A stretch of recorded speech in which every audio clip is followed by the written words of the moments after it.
We are well over halfway through 2015, so in this video, I'm going to take a look at the top 10 PC games of 2015 so far. Keep in mind, if you're watching this video at a later date and a game like Metal Gear Solid 5 has come out and it's very good, that won't be present on this list because as of recording this video, Metal Gear Solid 5 is not out yet. So with that being said, let's get right into this countdown with number 10. Number 10, Wolfenstein: The Old Blood. Serving as a standalone expansion to 2014's Wolfenstein: The New Order, Wolfenstein: The Old Blood is a budget title priced at around $20. It's not a very long game, but it's still a serviceable shooter that if you want a quick shooter to play and it's very cheap, it's only around 3 to 4 hours long, but it's got some good cover mechanics. It's got a variety of weapons you can use, and if you don't want to spend, say, $40 on Wolfenstein: The New Order, check out The Old Blood, and if you enjoy that, you can pick up 2014's New Order as well. The Old Blood is a fun, albeit short game that you can just pick up and play, and you can beat it in one sitting and be done with it, but it's still a pretty fun experience. Number 9, Ori and the Blind Forest. An indie title, Ori and the Blind Forest is a 2D side-scroller, but it's actually got a lot of content, and there's a lot of hidden secrets and stuff to do, and it's got a very unique art style. While the graphics aren't amazing in the traditional sense of having big explosions and big set pieces, Ori and the Blind Forest substitutes that with a great art style. It's a gorgeous game to look at, and it's a fun 2D side-scroller. If you're tired of, your gritty action, first-person shooter type games, check out Ori and the Blind Forest. It's an indie title that deserves some recognition. Number 8, Dying Light. Dying Light is an open-world survival horror game developed by Techland. The game has a lot of content. The world isn't huge, but it definitely has a lot of pathways you can do and a lot of stuff you can find.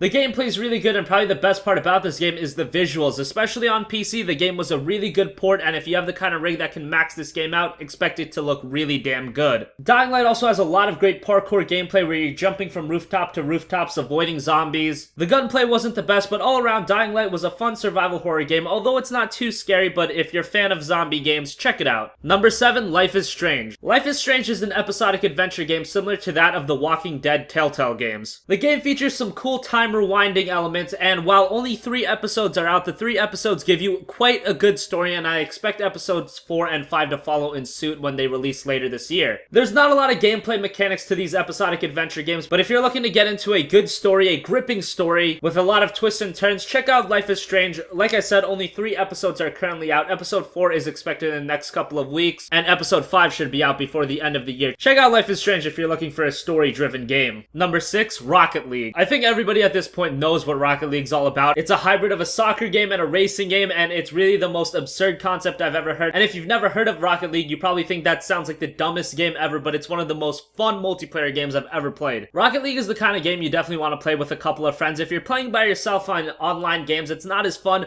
When you're really playing with a bunch of people, you make a pass to your friend and he gets the goal and you just start screaming. That's when Rocket League becomes the most fun. It's definitely a party atmosphere type game. And Rocket League also has some terrific graphics, so definitely if you're looking for a new multiplayer game to play with a couple friends, check out Rocket League. It's a blast. From arcade cars to a sim racer, number 5 is Project Cars. Project Cars has created the new benchmark for racing games. You look at games like Forza and Gran Turismo and they really look like they've been left behind in the dust. In terms of races, content, and just graphical fidelity, especially if you're playing on a PC, the game looks amazing. The sound is great and the game feels fantastic as far as the gameplay goes. If you're looking for a new sim racer to play, don't look any further than Project Cars. It is amazing. Number 4, Cities Skylines. Obviously seen as a competitor to 2013's SimCity, City Skyline is a modern take on the classic city simulation type games. And while many were left with a bad taste in their mouth with 2013's release of SimCity, City Skyline fills that void completely. It has a wealth of content and that's amplified even more with the extensive mod support. You're gonna have endless hours upon hours of content. Like I said, if you were disappointed by SimCity, check out City Skyline. You can pick it up on Steam for only $30. Number 3, Pillars of Eternity. Pillars of Eternity was developed by Obsidian, who are famous for Fallout New Vegas. This game was kickstarted with a crowdfunding of over $4 million,